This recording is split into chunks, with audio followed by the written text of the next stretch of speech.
नमस्कार, आदाब, सत श्री अकाल। चैनल पंजाबी देख रहे सारे ही दर्शकों का स्वागत है। मैं हरदुपिंदर कौर ते हाजरा लैके देश विदेश ते प्रवासियों नाल जुड़ियां कुछ खास खबरां। सब तो पहला नज़र मार लैने अहम सुर्खियां ते। कैनेडा के प्रिंस एडवर्ड आइलैंड सूबे विच बनिया पहला गुरु घर, सिख भाईचारे विच खुशी की लहर। यूएई जाण दा सुपना देखण वाले भारतीयों लई वड्डी खबर, देश ने नवे वीज़ा ते निवास योजना दा कीता ऐलान। 20 लाख किरतियां नूं जल्द एंट्री देण जा रहा अमेरिका, इमीग्रेशन च तेजी लियाउण लई उठाया जा सकदा है सख्त कदम। कंस्ट्रक्शन, रेस्टोरेंट अते रिटेल स्टोरां लई कामे लभण होणगे औखे। ते हुण ना सरगर्मियां दा विस्तार। दुनिया भर विच वसदे सिखां वल्लों पिछले 50 सालां विच जिथे अपने मेहनती होण दा लोहा मनाया जा रहा है, उत्थे जीवन के हर खेतर विच तरक्की दीआं बुलंदियां नूं भी छूया जा रहा है। मेहनत नाल किरत करन दे नाल नाल दान देण अते लंगर लाउण दे खेतर विच भी सिखां ने हमेशा नामना खट्टिया है। कैनेडा के प्रिंस एडवर्ड आइलैंड सूबे विच वड्डी गिनती च सिख वसदे ने अते भाईचारे वल्लों सूबे विच पहला गुरु घर बनाया गया। कैनेडा के प्रिंस एडवर्ड आइलैंड सूबे विच पहला गुरु घर बना दिता गया। इत्थे वड्डी गिनती विच सिख वसे हुए ने। इस दे बावजूद हुण तक इत्थे कोई गुरुद्वारा साहब नहीं सी, पर हुण सिखां दी लंबे चिरां दी यही मंग पूरी हो गई है। Prince Edward Island Sikh association वल्लों संगतां दे सहयोग नाल स्टैटफोर्ड शहर दे एलिजाबैथ क्रीमेंट विखे गुरु घर दी इमारत बनवाई गई है। 2019 च भारत तो कैनेडा आए कुछ सिख नौजवान एडवर्ड आइलैंड सूबे विच वसे हुए ने। प्रभजोत सिंह नां दा नौजवान भी इन्हां विचों एक है। इन्हां सारे नौजवानां ने सूबे विच पहला गुरु घर बनाउण विच अहम योगदान पाया। प्रभजोत सिंह का कहना है कि जदों वो 3 साल पहला प्रिंस एडवर्ड आइलैंड आए सन तां उस वेले इत्थे कोई गुरुद्वारा साहब नहीं सी, पर हुण इत्थे गुरु घर स्थापित हो गया, जिस नाल सारे सिख भाईचारे विच खुशी की लहर पाई जा रही है। दस दईए कि लगभग 2007 तो प्रिंस एडवर्ड आइलैंड सूबे की आबादी तेजी नाल वध रही है, जिस विच सैकड़े सिख भी शामिल ने। वड्डी गिनती विच सिख होण दे बावजूद इत्थे कोई गुरुद्वारा साहब नहीं सी, पर हुण बाद विच इत्थे वसदे सिख भाईचारे ने ब्रिक्सफील्ड हिस्टोरिक हाउस ते कैरेज हाउस की वरतों लंगर हॉल वजों करनी शुरू कर दित्ती। इत्थे इकट्ठे हुए सारे सिख कोई धार्मिक प्रोग्राम करन मगरों कतारां विच बैठ के लंगर छकदे सन, पर इन्हां नूं गुरुद्वारा साहब की घाट जरूर महसूस हुंदी सी। हालांकि हुण इत्थे गुरुद्वारा साहब बना दिता गया है ते श्री गुरु ग्रंथ साहब का प्रकाश भी कर दिता गया है, पर इस दी इमारत अजे भी किराए ते है। इस दे नाल ही सिख भाईचारा अपनी इमारत खरीदण लई भी काम कर रहा है। अशजोत सिंह नां दा सिख नौजवान इत्थे हर रोज तड़के 4:30 बजे उठ के पाठ करदा है। प्रिंस एडवर्ड आइलैंड सूबे की राजधानी शार्कटाउन विच रहिंदे सवनीत सिंह ने गुरु घर बनाउण ते खुशी प्रगटाई है ते उन्हां ने कहा कि इस नाल इत्थे वसदे सिख भाईचारे नूं वड्डा लाभ होवेगा। हुण उन्हां नूं दूजे सूबिਆਂ ਜਾਂ होर दूर दराटे जाण दी लोड़ नहीं पएगी ते ओह अपने गृह सूबे विच ही गुरु ग्रंथ साहब दे दर्शन कर सकदे ने। दस दईए कि कैनेडा के सूबे विच नवे बनाए गुरुद्वारा साहब च हर रोज सवेरे 4:30 तो 6 बजे तक प्रकाश ते नितनेम हुंदा है। शाम नूं रोजाना 5 तो 7 बजे रहरास साहब का पाठ किया जाता है। हर एतवार सवेरे 10 तो 11:30 बजे तक श्री सुखमनी साहब का पाठ भी किया जाता है। जिवें कोविड-19 पाबंदियां खत्म होण जा रही ने तां कैनेडा विच पासपोर्ट रिन्यू करवाउण लई लाइनां अते उड़ीक समा वधदा जा रहा है। इस गल दी फेडरल सरकार ने भी पुष्टि की है। एक पासे जिथे सर्विस कैनेडा का कहना है कि पासपोर्ट रिन्यूअल की प्रक्रिया आम तौर पर 10 कामकाजी दिनों दौरान पूरी हो जाती है, तां आम लोगों का कहना है कि उन्होंने अजे भी पासपोर्ट सेवा केंद्रां दे धक्के खाने पै रहे हैं। कैनेडा सरकार वालों 12,70,000 पासपोर्ट जारी करने के बावजूद पासपोर्ट दफ्तरां दे बाहर कतारां लंबियां हुंदियां जा रही हैं।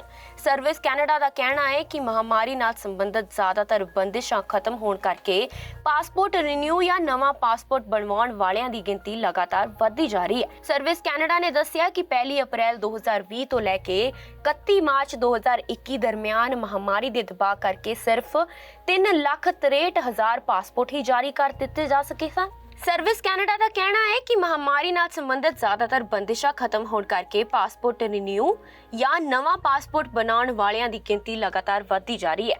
ਸਰਵਿਸ ਕੈਨੇਡਾ ਨੇ ਦੱਸਿਆ ਕਿ 1 ਅਪ੍ਰੈਲ 2020 ਤੋਂ ਲੈ ਕੇ 31 ਮਾਰਚ 2021 ਦਰਮਿਆਨ ਮਹਾਮਾਰੀ ਦੇ ਦਬਾਅ ਕਰਕੇ ਸਿਰਫ 3,63,000 ਪਾਸਪੋਰਟ ਹੀ ਜਾਰੀ ਕਰ ਦਿੱਤੇ ਜਾ ਸਕੇ ਸਨ, ਪਰ 1 ਅਪ੍ਰੈਲ 2021 ਤੋਂ 31 ਮਾਰਚ 2022 ਤੱਕ ਇਹ ਅੰਕੜਾ 3 ਗੁਣਾ ਵੱਧ ਕੇ 12,70,000 ਤੱਕ ਪਹੁੰਚ ਗਿਆ ਹੈ। ਪਾਸਪੋਰਟ ਰਿਨਿਊਅਲ ਦੀ ਪ੍ਰਕਿਰਿਆ ਆਮ ਤੌਰ ਤੇ 10 ਕੰਮਕਾਜੀ ਦਿਨਾਂ ਦੌਰਾਨ ਪੂਰੀ ਹੋ ਜਾਂਦੀ ਹੈ, ਜੇ ਸੰਬੰਧਿਤ ਸ਼ਖਸ ਖੁਦ ਸਰਵਿਸ ਕੈਨੇਡਾ ਦੇ ਪਾਸਪੋਰਟ ਸੇਵਾਵਾਂ ਦਫ਼ਤਰ ਵਿੱਚ ਜਾ ਕੇ ਅਰਜ਼ੀ ਦਾਇਰ ਕਰਦਾ ਹੈ। ਦੂਜੇ ਪਾਸੇ ਸਰਵਿਸ ਕੈਨੇਡਾ ਸੈਂਟਰ ਜਾਂ ਡਾਕ ਰਾਹੀਂ ਅਰਜ਼ੀ ਦਾਇਰ ਕਰਨ ਦੇ 20 ਕੰਮਕਾਜੀ ਦਿਨਾਂ ਅੰਦਰ ਦਾ ਸਮਾਂ ਲੱਗਦਾ ਹੈ। ਇੱਕ ਰਿਪੋਰਟ ਮੁਤਾਬਕ ਸਰਵਿਸ ਕੈਨੇਡਾ ਦਾ ਤਾਜ਼ਾ ਬਿਆਨ ਕਹਿੰਦਾ ਹੈ ਕਿ ਪਾਸਪੋਰਟ ਸੇਵਾ ਕੇਂਦਰ ਵਿੱਚ ਖੁਦ ਪਹੁੰਚ ਵਾਲਿਆਂ ਦਾ ਕੰਮ 5 ਦਿਨ ਵਿੱਚ ਹੋ ਜਾਂਦਾ ਹੈ, ਜਦਕਿ ਡਾਕ ਰਾਹੀਂ ਜਾਂ ਸਰਵਿਸ ਕੈਨੇਡਾ ਰਾਹੀਂ ਅਰਜ਼ੀ ਦੇ ਨਿਪਟਾਰੇ ਵਿੱਚ 22 ਦਿਨ ਲੱਗ ਜਾਂਦੇ ਨੇ।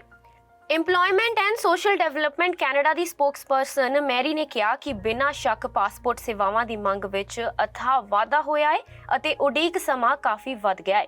ਲੋਕਾਂ ਦੀ ਸੰਭਾਵਿਤ ਖੱਜਲ ਖੁਆਰੀ ਤੋਂ ਅਸੀਂ ਚੰਗੀ ਤਰ੍ਹਾਂ ਵਾਕਿਫ ਹਾਂ, ਜਿਸ ਨੂੰ ਵੇਖਦਿਆਂ ਅਰਜ਼ੀਆਂ ਦੇ ਤੁਰੰਤ ਨਿਪਟਾਰੇ ਲਈ ਸਖਤ ਮਿਹਨਤ ਕੀਤੀ ਜਾ ਰਹੀ ਹੈ।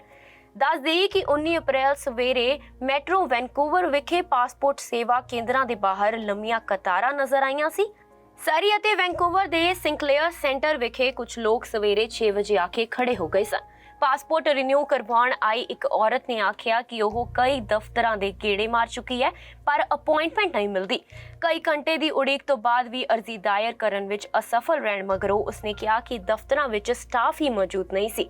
ਦੂਜੇ ਪਾਸੇ ਉਸਾਮਾ ਖਾਨ ਨੇ ਵੀ ਪਾਸਪੋਰਟ ਸੇਵਾ ਕੇਂਦਰ ਦੀ ਮਾੜੀ ਹਾਲਾਤ ਦਾ ਜ਼ਿਕਰ ਕਰਦਿਆਂ ਦੱਸਿਆ ਕਿ ਇੱਕ ਅਮਰੀਕੀ ਨਿਵੇਸ਼ਕ ਨਾਲ ਮੁਲਾਕਾਤ ਕਰਨ ਲਈ ਪਾਸਪੋਰਟ ਦੀ ਸਖਤ ਜ਼ਰੂਰਤ ਹੈ ਅਤੇ ਉਹ ਸਵੇਰੇ 3 ਵਜੇ ਆ ਕੇ ਦਫ਼ਤਰ ਦੇ ਬਾਹਰ ਬੈਠ ਗਿਆ ਸੀ, ਪਰ ਅਰਜ਼ੀ ਦਾਖਲ ਹੁੰਦੀ ਨਜ਼ਰ ਨਹੀਂ ਆ ਰਹੀ। ਉਸਾਮਾ ਨੇ ਦੱਸਿਆ ਕਿ ਦਫ਼ਤਰ ਵਿੱਚ 22 ਬੂਥ ਬਣੇ ਹੋਏ ਹਨ ਅਤੇ ਇਹਨਾਂ ਵਿੱਚੋਂ ਸਿਰਫ 5 ਹੀ ਕੰਮ ਕਰ ਰਹੇ ਨੇ। ਜੇ ਕੋਈ ਵੈਬਸਾਈਟ ਤੇ ਜਾਂ ਅਪਾਇੰਟਮੈਂਟ ਬੁੱਕ ਕਰਨੀ ਚਾਹੇ ਤਾਂ 17 ਮਈ ਤੱਕ ਸੰਭਵ ਹੀ ਨਹੀਂ ਹੈ। ਦੂਜੀ ओर ਸਰਵਿਸ ਕੈਨੇਡਾ ਦਾ ਇਸ ਬਾਰੇ ਕਹਿਣਾ ਹੈ ਕਿ ਉਸ ਦੇ ਸੇਵਾ ਕੇਂਦਰਾਂ ਵਿੱਚ ਮਹਾਮਾਰੀ ਨਾਲ ਸੰਬੰਧਿਤ ਪ੍ਰੋਟੋਕਾਲ ਦੀ ਪਾਲਣਾ ਕੀਤੀ ਜਾ ਰਹੀ ਹੈ ਅਤੇ ਜਿਸ ਕਰਕੇ ਲੋਕ ਵੇਟਿੰਗ ਰੂਮ ਵਿੱਚ ਬੈਠੇ ਹੋਣ ਦੀ ਬਜਾਏ ਬਾਹਰ ਕਤਾਰਾਂ ਵਿੱਚ ਖੜੇ ਨਜ਼ਰ ਆ ਰਹੇ ਨੇ। ਇਸ ਦੌਰਾਨ ਸਰਵਿਸ ਕੈਨੇਡਾ ਨੇ ਲੋਕਾਂ ਨੂੰ ਅਪੀਲ ਕੀਤੀ ਹੈ ਕਿ ਪਾਸਪੋਰਟ ਰਿਨਿਊ ਕਰਨ ਦੀਆਂ ਸ਼ਰਤਾਂ ਵਿੱਚ ਤਬਦੀਲੀ ਕਰ ਦਿੱਤੀ ਗਈ ਹੈ ਅਤੇ ਹੁਣ ਪਿਛਲੇ 15 ਸਾਲ ਦੌਰਾਨ ਜਾਰੀ ਪਾਸਪੋਰਟ ਰਿਨਿਊ ਕਰਵਾ ਸਕਦੇ ਨੇ। ਇਸ ਤੋਂ ਇਲਾਵਾ ਗੁੰਮ ਹੋਏ ਜਾਂ ਚੋਰੀ ਹੋਏ ਪਾਸਪੋਰਟ ਵੀ ਰਿਨਿਊ ਕਰਾਏ ਜਾ ਸਕਦੇ ਹਨ। ਨਵੀਂ ਪ੍ਰਕਿਰਿਆ ਤਹਿਤ ਕਿਸੇ ਗਾਰੰਟਰ ਜਾਂ ਅਸਲ ਦਸਤਾਵੇਜ਼ਾਂ ਦੀ ਜ਼ਰੂਰਤ ਵੀ ਨਹੀਂ ਪੈਂਦੀ ਅਤੇ ਸਿਰਫ 2 ਤਸਵੀਰਾਂ, 2 ਰੈਫਰੈਂਸ, ਹਰ ਪੱਖੋਂ ਮੁਕੰਮਲ ਫਾਰਮ ਅਤੇ ਲੋੜੀਂਦੇ ਫੀਸ ਨਾਲ ਹੀ ਕੰਮ ਚੱਲ ਸਕਦਾ ਹੈ। ਰੂਸ ਵੱਲੋਂ ਯੂਕਰੇਨ ਉੱਤੇ ਕੀਤੇ ਹਮਲੇ ਦੀ ਬਦੌਲਤ ਮਹਿੰਗਾਈ ਵਧਦੀ ਜਾ ਰਹੀ ਹੈ। ਇਸ ਹਮਲੇ ਕਾਰਨ ਕੈਨੇਡਾ ਵਿੱਚ ਹੀ ਨਹੀਂ ਸਗੋਂ ਦੁਨੀਆ ਭਰ ਵਿੱਚ ਮਹਿੰਗਾਈ ਵਿੱਚ ਵਾਧਾ ਦਰਜ ਕੀਤਾ ਗਿਆ। ਇਸ ਮਹਿੰਗਾਈ ਦਾ ਅਸਰ ਕਈ ਸੈਕਟਰਸ ਉੱਤੇ ਸਾਫ਼ ਦੇਖਣ ਨੂੰ ਮਿਲਿਆ। ਜਹਾਜ਼ ਦੀਆਂ ਟਿਕਟਾਂ, ਫਰਨੀਚਰ, ਗਰੋਸਰੀ ਦੀਆਂ ਕੀਮਤਾਂ, ਗੱਲ ਕੀ ਸਭ ਕੁਝ ਹੀ ਮਹਿੰਗਾ ਹੋ ਚੁੱਕਿਆ ਹੈ। ਇਸ ਵਧ ਰਹੀ ਮਹਿੰਗਾਈ ਤੇ ਚਾਨਣਾ ਪਾਉਣ ਲਈ ਸਟੈਟਿਕਸ ਕੈਨੇਡਾ ਨੇ ਨਵੇਂ ਅੰਕੜੇ ਸਾਂਝੇ ਕੀਤੇ ਨੇ। ਮਾਰਚ ਮਹੀਨੇ ਕੈਨੇਡਾ ਵਿੱਚ ਸਾਲਾਨਾ ਮਹਿੰਗਾਈ ਦਰ 6.7% ਦੇ ਰਿਕਾਰਡ ਪੱਧਰ ਤੇ ਦਰਜ ਕੀਤੀ ਗਈ ਹੈ। ਸਟੈਟਿਕਸ ਕੈਨੇਡਾ ਦੇ ਨਵੇਂ ਅੰਕੜਿਆਂ ਅਨੁਸਾਰ 1991 ਵਿੱਚ GST ਲਾਗੂ ਹੋਣ ਤੋਂ ਬਾਅਦ ਇਹ ਹੁਣ ਤੱਕ ਦੀ ਸਭ ਤੋਂ ਵੱਧ ਮਹਿੰਗਾਈ ਦਰ ਹੈ।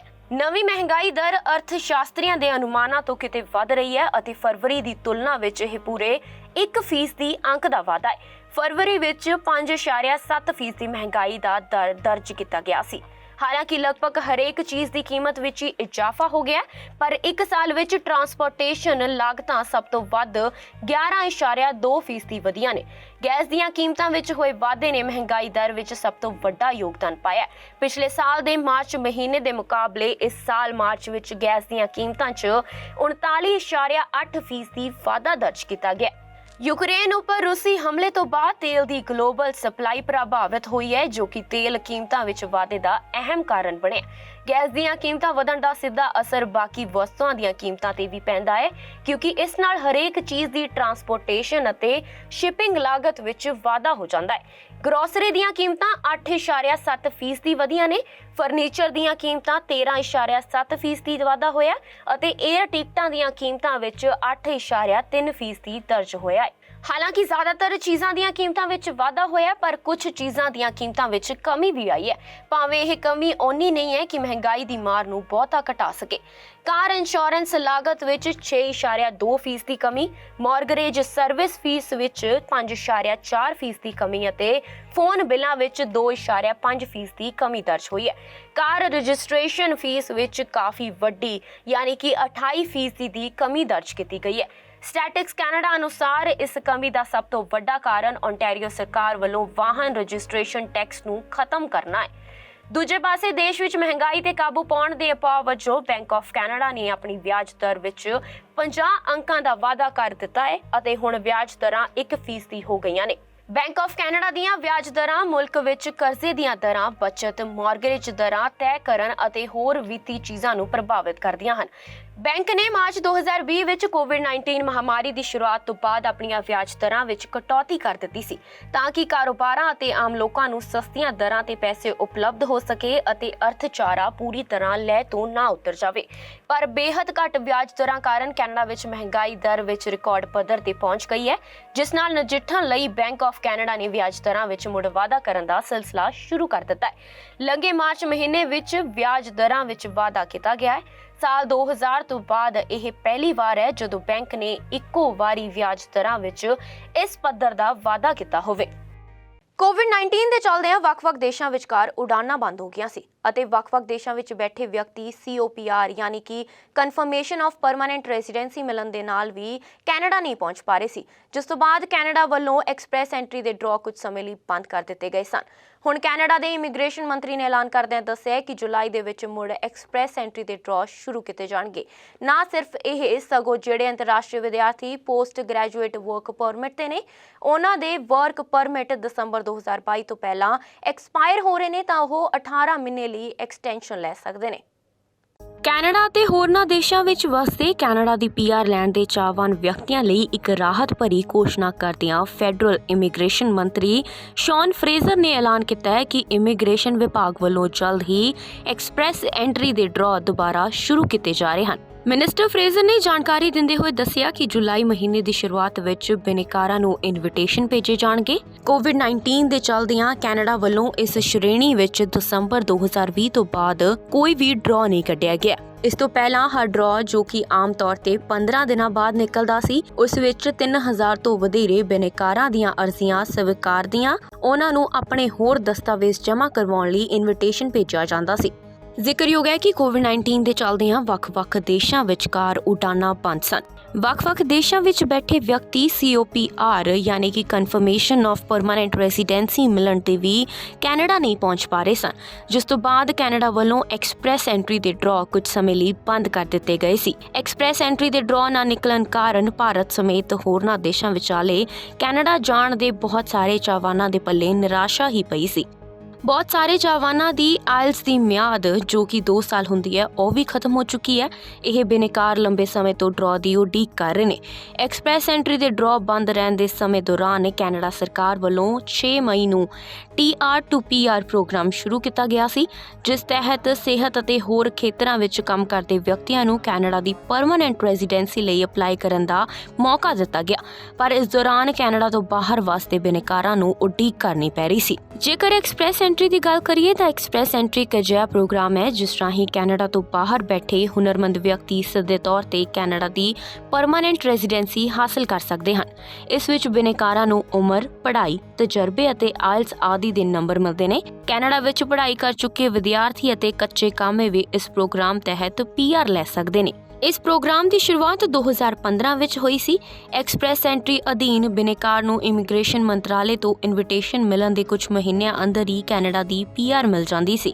ਇਸ ਪ੍ਰੋਗਰਾਮ ਦੇ ਪ੍ਰਚਲਿਤ ਹੋਣ ਦਾ ਇੱਕ ਕਾਰਨ ਇਹ ਵੀ ਸੀ ਕਿ ਇਸ ਵਿੱਚ ਅਰਜ਼ੀ ਦਾ ਬਹੁਤ ਥੋੜੇ ਸਮੇਂ ਵਿੱਚ ਹੀ ਨਿਪਟਾਰਾ ਕੀਤਾ ਜਾਂਦਾ ਸੀ। ਜ਼ਿਕਰਯੋਗ ਹੈ ਕਿ ਐਕਸਪ੍ਰੈਸ ਐਂਟਰੀ ਵਿੱਚ ਕੈਨੇਡੀਅਨ ਐਕਸਪੀਰੀਅੰਸ ਕਲਾਸ ਅਧੀਨ ਉਹ ਬਿਨੈਕਾਰ ਅਪਲਾਈ ਕਰ ਸਕਦੇ ਹਨ ਜਿਨ੍ਹਾਂ ਨੇ ਕੈਨੇਡਾ ਵਿੱਚ ਕੰਮ ਦਾ 1 ਸਾਲ ਦਾ ਤਜਰਬਾ ਹਾਸਲ ਕੀਤਾ ਹੁੰਦਾ ਹੈ। ਆਮ ਤੌਰ ਤੇ ਦੇਖਣ ਵਿੱਚ ਮਿਲਦਾ ਹੈ ਕਿ ਕੈਨੇਡੀਅਨ ਐਕਸਪੀਰੀਅੰਸ ਕਲਾਸ ਦਾ ਅਲੱਗ ਡਰਾਅ ਨਾ ਨਿਕਲਣ ਦੀ ਸ਼ੁਰੂਆਤ ਵਿੱਚ ਡਰਾਅ ਦੀ ਮੈਰਿਟ ਉੱਚੀ ਰਹਿੰਦੀ ਹੈ ਅਤੇ ਕੈਨੇਡੀਅਨ ਐਕਸਪੀਰੀਅੰਸ ਕਲਾਸ ਵਾਲੇ ਬਿਨੈਕਾਰ ਰਹਿ ਜਾਂਦੇ ਹਨ। ਮਿਨਿਸਟਰ ਸ਼ੌਨ ਫਰੇਜ਼ਰ ਵੱਲੋਂ ਕੀਤੀ ਗਈ ਅਨਾਉਂਸਮੈਂਟ ਤੋਂ ਬਾਅਦ ਵਿਦਿਆਰਥੀਆਂ ਨੂੰ ਵੀ ਵੱਡਾ ਫਾਇਦਾ ਮਿਲੇਗਾ। ਕੈਨੇਡੀਅਨ ਇਮੀਗ੍ਰੇਸ਼ਨ ਮੰਤਰਾਲੇ ਵੱਲੋਂ ਕੁਝ ਹੋਰ ਨਿਯਮਾਂ ਵਿੱਚ ਵੀ ਤਬਦੀਲੀ ਕੀਤੀ ਗਈ ਹੈ। ਨਵੇਂ ਨਿਯਮਾਂ ਮੁਤਾਬਕ ਐਕਸਪ੍ਰੈਸ ਐਂਟਰੀ ਅਧੀਨ ਅਪਲਾਈ ਕਰਨ ਵਾਲੇ ਬਿਨੈਕਾਰਾਂ ਦੇ ਕੈਨੇਡਾ ਤੋਂ ਬਾਹਰ ਵਾਸਤੇ ਪਰਿਵਾਰਕ member open work permit apply ਕਰਨ ਦੇ ਯੋਗ ਹੋਣਗੇ। ਇਮੀਗ੍ਰੇਸ਼ਨ ਮੰਤਰਾਲੇ ਦਾ ਕਹਿਣਾ ਹੈ ਕਿ ਇਹ ਕਦਮ ਪਰਿਵਾਰਕ ਮੈਂਬਰਾਂ ਨੂੰ ਇਕੱਠੇ ਕਰਨ ਦੇ ਇਰਾਦੇ ਨਾਲ ਲਿਆ ਗਿਆ। Just to appreciate this point, there's a unique strategy that the Government of Canada adopted during the pandemic to make sure that our economy still benefited from the strength of our immigration programs at a time when our borders were closed to protect the public against the spread of COVID-19 in our communities. The decision to continue to resettle people who were here on a temporary basis at a time to meet very ambitious immigration targets caused a number of people who were applying through different programs to be on hold. In addition, the processing capacity of the federal government when it came to immigration was impacted by the fact that local offices all over the world were actually closed down as a result of potential exposure to COVID-19. And in many locations, as you can appreciate, the ability to have staff work from home may not have evolved as quickly as it did here in Canada and in other certain parts of the world. There's a unique issue in particular impacting people who hold postgraduate work permits that are typically for a defined period of time. And as a result of their potential expiry of existing work permits, they may find themselves in a position, if no changes are made, where they potentially have to leave Canada and may cease to be eligible for certain programs based on Canadian experience. There's another related but unique issue on the federal skilled workers draw. I'm completely aware of the issue. We do intend to introduce a solution to this in a very short period of time. Immigration minister ਸ਼ੌਨ Fraser ਨੇ ਐਲਾਨ ਕੀਤਾ ਹੈ ਕਿ ਮੰਤਰਾਲੇ ਵੱਲੋਂ ਇਹਨਾਂ ਅਰਜ਼ੀਆਂ ਦਾ ਨਿਪਟਾਰਾ 6 ਮਹੀਨੇ ਦੇ ਅੰਦਰ ਕੀਤਾ ਜਾਵੇਗਾ। ਮਿਨਿਸਟਰ ਨੇ ਜਾਣਕਾਰੀ ਦਿੰਦੇ ਹੋਏ ਦੱਸਿਆ ਕਿ ਵਿਭਾਗ ਵੱਲੋਂ ਇਸ ਬਾਬਤ ਕੰਮ ਸ਼ੁਰੂ ਕਰ ਦਿੱਤਾ ਜਾ ਚੁੱਕਿਆ ਹੈ ਅਤੇ ਹੋਰਨਾਂ ਅਰਜ਼ੀਆਂ ਦਾ ਨਿਪਟਾਰਾ ਹੋਣ ਤੇ ਇਹ ਸਾਰਾ ਬੈਕਲੌਗ ਵੀ ਖਤਮ ਹੋ ਜਾਵੇਗਾ। ਕੈਨੇਡੀਅਨ ਇਮੀਗ੍ਰੇਸ਼ਨ ਮਿਨਿਸਟਰ ਨੇ ਕਿਹਾ ਕਿ 2022 ਦੀ ਪਹਿਲੀ ਤਿਮਾਹੀ ਦੌਰਾਨ ਕੈਨੇਡੀਅਨ ਪਰਮਾਨੈਂਟ ਰੈਜ਼ੀਡੈਂਟਸ ਦੀ ਗਿਣਤੀ ਵਿੱਚ ਪਿਛਲੇ ਸਾਲ ਦੇ ਮੁਕਾਬਲੇ ਵਾਧਾ ਦਰਜ ਕੀਤਾ ਗਿਆ। ਇਸ ਸਾਲ ਜਨਵਰੀ ਤੋਂ ਮਾਰਚ ਦਰਮਿਆਨ 1,56,000 ਵਿਅਕਤੀਆਂ ਨੂੰ ਕੈਨੇਡਾ ਦੀ PR ਮਿਲੀ, ਜਦਕਿ 2021 ਵਿੱਚ ਇਸ ਸਮੇਂ ਦੇ ਦੌਰਾਨ ਇਹ ਗਿਣਤੀ 1,13,000 ਹੀ ਸੀ। Bureau report, channel Punjabi. UAE ਜਾ ਕੇ ਕੰਮ ਕਰਨ ਅਤੇ ਰਹਿਣ ਦਾ ਸੁਪਨਾ ਦੇਖਣ ਵਾਲੇ ਭਾਰਤੀਆਂ ਲਈ ਇੱਕ ਵੱਡੀ ਖਬਰ ਸਾਹਮਣੇ ਆਈ ਹੈ। UAE ਨੇ ਦੇਸ਼ ਵਿੱਚ ਆਉਣ ਲਈ ਇੱਕ ਨਵੀਂ ਯੋਜਨਾ ਜਾਰੀ ਕੀਤੀ ਹੈ। ਇਸ ਪਹਿਲ ਕਦਮੀ ਦਾ ਉਦੇਸ਼ ਸੈਰ ਸਪਾਟਾ, ਆਰਥਿਕ ਅਤੇ ਵਿਦਿਅਕ ਖੇਤਰਾਂ ਵਿੱਚ ਦੇਸ਼ ਨੂੰ ਸਮਰਥਨ ਦੇਣਾ ਹੈ। UAE ਦੀ ਇਸ ਯੋਜਨਾ ਨਾਲ ਭਾਰਤੀਆਂ ਨੂੰ ਵੱਡੇ ਪੱਧਰ ਤੇ ਲਾਭ ਹੋ ਸਕਦਾ ਹੈ। ਗਲੋਬਲ ਪ੍ਰਤਿਭਾ ਨੂੰ ਆਕਰਸ਼ਿਤ ਕਰਨ ਅਤੇ ਬਰਕਰਾਰ ਰੱਖਣ ਦੇ ਉਦੇਸ਼ ਨਾਲ UAE ਨੇ ਨਵੇਂ ਐਂਟਰੀ ਅਤੇ ਨਿਵਾਸ ਯੋਜਨਾ ਦੇ ਹਿੱਸੇ ਵਜੋਂ ਗੋਲਡਨ ਰੈਜ਼ੀਡੈਂਸ ਨਿਯਮਾਂ ਨੂੰ ਵੀ ਅਪਡੇਟ ਕੀਤਾ ਹੈ। ਨਵੇਂ ਇੰਤਜ਼ਾਰ ਅਤੇ ਨਿਯਮ ਯੋਜਨਾ ਸਰਲ ਲੋੜਾਂ ਅਤੇ ਹੋਰ ਲਾਭਾਂ ਦੇ ਨਾਲ-ਨਾਲ 10 ਕਿਸਮ ਦੇ ਪ੍ਰਵੇਸ਼ ਵੀਜ਼ੇ ਦੀ ਪੇਸ਼ਕਸ਼ ਵੀ ਕਰਦੀ ਹੈ। UAE ਨੇ ਇੱਕ ਨਵੀਂ ਉਦਾਰੀਕਰਨ ਵਾਲੀ ਪ੍ਰਵੇਸ਼ ਅਤੇ ਨਿਵਾਸ ਯੋਜਨਾ ਅਪਣਾਈ ਹੈ, ਜਿਸ ਵਿੱਚ ਨਵੀਆਂ ਸ਼੍ਰੇਣੀਆਂ ਸ਼ਾਮਲ ਹਨ ਅਤੇ ਲਾਭਪਾਤਰੀਆਂ ਦੇ ਦਾਇਰੇ ਦਾ ਵਿਸਤਾਰ ਵੀ ਕੀਤਾ ਗਿਆ। ਜਾਣਕਾਰੀ ਮੁਤਾਬਕ 10 ਤਰ੍ਹਾਂ ਦੇ ਐਂਟਰੀ ਵੀਜ਼ਾ ਜਾਰੀ ਕੀਤੇ ਜਾਣਗੇ, ਜੋ ਕਿ ਲੋਕਾਂ ਲਈ ਬਹੁਤ ਹੀ ਆਸਾਨੀ ਨਾਲ ਹਾਸਲ ਹੋਣਗੇ। ਬਿਆਨ ਵਿੱਚ ਕਿਹਾ ਗਿਆ ਹੈ ਕਿ ਨਵੇਂ ਵੀਜ਼ੇ ਲਈ ਕਿਸੇ ਵੀ ਸਪਾਂਸਰ ਦੀ ਜ਼ਰੂਰਤ ਨਹੀਂ ਹੋਵੇਗੀ। ਇਸ ਦੇ ਨਾਲ ਹੀ ਉਹਨਾਂ ਦੀ ਐਂਟਰੀ ਤੇ ਕੋਈ ਲਿਮਿਟ ਵੀ ਨਹੀਂ ਹੋਵੇਗੀ। ਵਿਜ਼ਿਟਰ ਵਜੋਂ ਹੁਣ ਦੇਸ਼ ਵਿੱਚ 60 ਦਿਨਾਂ ਲਈ ਰਿਹਾ ਜਾ ਸਕਦਾ ਹੈ, ਜਦਕਿ ਪਹਿਲਾਂ ਸਿਰਫ 30 ਦਿਨਾਂ ਲਈ ਹੀ ਰਿਹਾ ਜਾ ਸਕਦਾ ਸੀ। ਨਵੇਂ ਨਿਯਮਾਂ ਮੁਤਾਬਕ ਗੋਲਡਨ ਰੈਜ਼ੀਡੈਂਸ ਧਾਰਕ ਆਪਣੇ ਜੀਵਨ ਸਾਥੀ, ਬੱਚਿਆਂ ਅਤੇ ਹੋਰ ਪਰਿਵਾਰਕ ਮੈਂਬਰਾਂ ਨੂੰ ਸਪਾਂਸਰ ਕਰ ਸਕਦੇ ਹਨ। ਇਸ ਦੇ ਨਾਲ ਹੀ ਉਹ ਘਰੇਲੂ ਕਾਮਿਆਂ ਨੂੰ ਵੀ ਹੋਸਟ ਕਰ ਸਕਦੇ ਹਨ। ਰਿਪੋਰਟ ਅਨੁਸਾਰ ਮਾਪੇ 25 ਸਾਲ ਦੀ ਉਮਰ ਤੱਕ ਆਪਣੇ ਬੱਚਿਆਂ ਨੂੰ ਬੁਲਾ ਸਕਦੇ ਨੇ, ਜੋ ਕਿ ਪਹਿਲਾਂ ਸਿਰਫ 18 ਸਾਲ ਹੀ ਸੀ। ਉੱਥੇ ਹੀ ਪੇਸ਼ੇਵਰ ਕਾਮਿਆਂ ਕੋਲ ਵੀ ਵੀਜ਼ੇ ਲਈ ਵੈਧ ਰੋਜ਼ਗਾਰ ਕੰਟਰੈਕਟ ਹੋਣਾ ਚਾਹੀਦਾ ਹੈ। ਘੱਟੋ ਘੱਟ ਸਿੱਖਿਆ ਗ੍ਰੈਜੂਏਸ਼ਨ ਹੋਣੀ ਚਾਹੀਦੀ ਹੈ ਅਤੇ ਮਹੀਨਾਵਾਰ ਤਨਖਾਹ $8,100 ਤੋਂ ਘੱਟ ਨਹੀਂ ਹੋਣੀ ਚਾਹੀਦੀ। ਕਲਾ, ਖੇਡਾਂ, ਡਿਜੀਟਲ ਟੈਕਨੋਲੋਜੀ ਤੇ ਖੋਜ ਦੇ ਖੇਤਰਾਂ ਦੇ ਲੋਕ ਵੀ ਆਸਾਨੀ ਨਾਲ ਵੀਜ਼ਾ ਪ੍ਰਾਪਤ ਕਰ ਸਕਣਗੇ। ਇਸ ਲਈ ਕਿਸੇ ਨੌਕਰੀ, ਤਨਖਾਹ ਜਾਂ ਯੋਗਤਾ ਦੀ ਜ਼ਰੂਰਤ ਨਹੀਂ ਹੈ। ਨਵੀਂ ਰਿਪੋਰਟ ਦੇ ਮੁਤਾਬਕ $2 ਮਿਲੀਅਨ ਦੀ ਜਾਇਦਾਦ ਖਰੀਦਣ ਨਾਲ ਰੀਅਲ estate ਨਿਵੇਸ਼ਕਾਂ ਨੂੰ ਜਾਇਦਾਦ ਖਰੀਦਣ ਵੇਲੇ ਗੋਲਡਨ ਰੈਜ਼ੀਡੈਂਸ ਪ੍ਰਾਪਤ ਕਰਨ ਦੇ ਯੋਗ ਬਣਾਇਆ ਜਾਵੇਗਾ। ਨਵੇਂ ਨਿਯਮਾਂ ਮੁਤਾਬਕ ਨਿਵੇਸ਼ਕ ਜੇਕਰ ਸਥਾਨਕ ਬੈਂਕਾਂ ਤੋਂ ਕਰਜ਼ਾ ਲੈ ਕੇ ਜਾਇਦਾਦ ਖਰੀਦਦੇ ਹਨ ਤਾਂ ਉਹਨਾਂ ਨੂੰ ਲੰਬੇ ਸਮੇਂ ਲਈ ਵੀਜ਼ਾ ਮਿਲ ਸਕਦਾ ਹੈ। ਕੰਮ ਦੀ ਖੋਜ ਵਿੱਚ UAE ਵਿੱਚ ਆਉਣ ਵਾਲੇ ਲੋਕਾਂ ਨੂੰ ਵੀ ਬਿਨਾਂ ਕਿਸੇ ਹੋਸਟ ਦੇ ਵੀਜ਼ਾ ਮਿਲੇਗਾ ਤਾਂ ਜੋ ਲੋਕ ਉੱਥੇ ਦੇ ਮੌਕਿਆਂ ਦਾ ਲਾਭ ਉਠਾ ਸਕਣ। ਇਸ ਤੋਂ ਇਲਾਵਾ ਵਿਗਿਆਨੀਆਂ ਅਤੇ ਖੋਜਕਰਤਾਵਾਂ ਨੂੰ ਵੀਜ਼ਾ ਆਸਾਨੀ ਨਾਲ ਮਿਲ ਜਾਵੇਗਾ।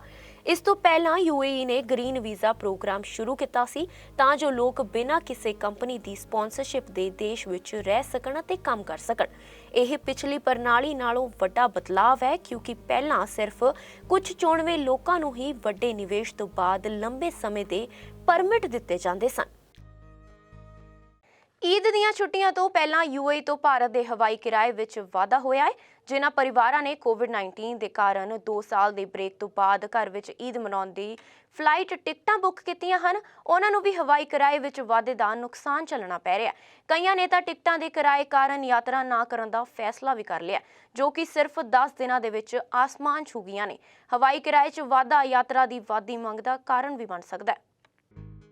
UAE ਵਿੱਚ 1 ਤੋਂ 5 ਮਈ ਤੱਕ ਈਦ ਦੀਆਂ ਛੁੱਟੀਆਂ ਦਾ ਐਲਾਨ ਕੀਤਾ ਗਿਆ ਹੈ, ਜਿਸ ਤੋਂ ਬਾਅਦ ਜ਼ਿਆਦਾਤਰ ਲੋਕ ਇੱਥੇ ਆਉਣ ਦੀ ਯੋਜਨਾ ਬਣਾ ਰਹੇ ਹਨ। ਇਸ ਕਾਰਨ ਕਈ ਥਾਵਾਂ ਤੇ ਹਵਾਈ ਕਿਰਾਏ 40 ਤੋਂ 60% ਤੱਕ ਵਧ ਗਏ ਨੇ। ਇਸ ਵਧੇ ਕਿਰਾਏ ਯਾਨੀ ਕਿ UAE ਤੋਂ ਇੰਡੀਆ ਦੀ ਫਲਾਈਟ ਦੀ ਟਿਕਟਾਂ ਦਾ ਸਭ ਤੋਂ ਵੱਡਾ ਬੋਝ ਭਾਰਤੀਆਂ ਤੇ ਵੀ ਪੈਣ ਲੱਗਿਆ। ਭਾਰਤ ਦੇ ਨਾਲ UAE ਤੋਂ ਪਾਕਿਸਤਾਨ, ਬੰਗਲਾਦੇਸ਼ ਅਤੇ ਨੇਪਾਲ ਜਾਣ ਵਾਲੇ ਜਹਾਜ਼ਾਂ ਦਾ ਕਿਰਾਇਆ ਵੀ ਵਧ ਗਿਆ।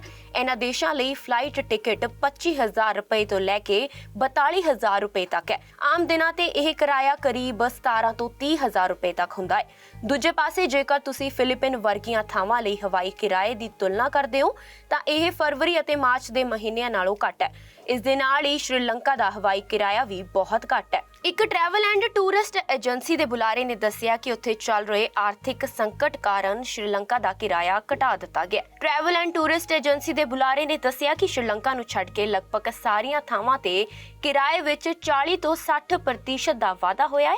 ਇਸ ਸਮੇਂ ਦੌਰਾਨ ਤਿਉਹਾਰ ਵੀ ਨੇ। ਸੈਲਾਨੀਆਂ ਦੀ ਆਵਾਜਾਈ ਲਗਭਗ ਮਹਾਮਾਰੀ ਤੋਂ ਪਹਿਲਾਂ ਦੇ ਪੱਧਰ ਤੇ ਪਹੁੰਚ ਗਈ ਹੈ। ਉਹਨਾਂ ਨੇ ਅੱਗੇ ਇਹ ਵੀ ਆਖਿਆ ਕਿ ਉਹਨੇ ਜਹਾਜ਼ ਨਹੀਂ ਨੇ ਜਿੰਨੇ ਯਾਤਰੀਆਂ ਦੀ ਮੰਗ ਹੈ। ਇਸ ਕਾਰਨ ਟਿਕਟਾਂ ਦੀਆਂ ਕੀਮਤਾਂ ਵਿੱਚ ਵਾਧਾ ਹੋ ਰਿਹਾ। ਓਮਾਨ ਅਤੇ ਸਾਊਦੀ ਅਰਬ ਲਈ ਕਿਰਾਇਆ ਵੀ ਵਧ ਗਏ ਨੇ। UAE ਅਤੇ ਜਾਰਜੀਆ ਲਈ ਵੀ ਟਿਕਟਾਂ ਦੀਆਂ ਕੀਮਤਾਂ ਵਧ ਰਹੀਆਂ ਨੇ। ਵਧੇ ਕਿਰਾਏ ਦੀ ਗੱਲ ਕਰੀਏ ਤਾਂ 1 ਤੋਂ 6 ਮਈ ਤੱਕ ਦੁਬਈ ਤੋਂ ਮੁੰਬਈ ਦਾ ਕਿਰਾਇਆ 28,500 ਰੁਪਏ ਦੇ ਕਰੀਬ ਹੈ। ਉੱਥੇ ਹੀ ਸ਼ਾਰਜਾ ਤੋਂ ਮੁੰਬਈ ਦਾ ਕਿਰਾਇਆ 28,000 ਰੁਪਏ ਹੈ। ਦੁਬਈ ਤੋਂ ਕੋਚੀ ਦਾ ਕਿਰਾਇਆ ਲਗਭਗ 42,000 ਰੁਪਏ ਹੈ। ਟਰੈਵਲ ਏਜੰਟਾਂ ਨੇ ਦੱਸਿਆ ਕਿ ਕੇਰਲ ਵਰਗੇ ਦੱਖਣੀ ਭਾਰਤੀ ਰਾਜਾਂ ਲਈ ਕਿਰਾਏ ਬਹੁਤ ਜ਼ਿਆਦਾ ਨੇ। ਈਦ ਦੀਆਂ ਛੁੱਟੀਆਂ ਦੌਰਾਨ ਕੋਚੀ, ਕਨੂਰ ਅਤੇ ਤਿਰਵੰਤਮਾਪੁਰਮ ਵਰਗੇ ਹਵਾਈ ਅੱਡਿਆਂ ਲਈ ਟਿਕਟਾਂ ਲਗਭਗ 40,000 ਰੁਪਏ ਵਧ ਗਈਆਂ ਨੇ। ਦਿੱਲੀ, ਲਖਨਊ ਅਤੇ ਕਾਨਪੁਰ ਲਈ ਵੀ ਕਿਰਾਏ ਵਧੇ ਹਨ। ਇਸ ਦੇ ਨਾਲ ਹੀ ਵੇਲਾ ਹੋ ਚੱਲਿਆ ਇੱਕ ਛੋਟੇ ਜਿਹੇ ਬ੍ਰੇਕ ਦਾ। ਮਿਲਦੇ ਹਾਂ ਇਸ ਬ੍ਰੇਕ ਤੋਂ ਬਾਅਦ।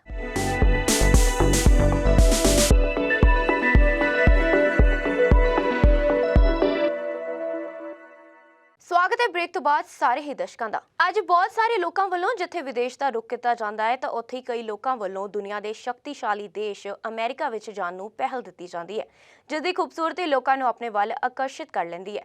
ਜਿੱਥੇ ਜਾਣ ਵਾਸਤੇ ਬਹੁਤ ਸਾਰੇ ਲੋਕ ਕਾਨੂੰਨੀ ਅਤੇ ਗੈਰ ਕਾਨੂੰਨੀ ਰਸਤੇ ਵੀ ਅਪਣਾਉਂਦੇ ਨੇ।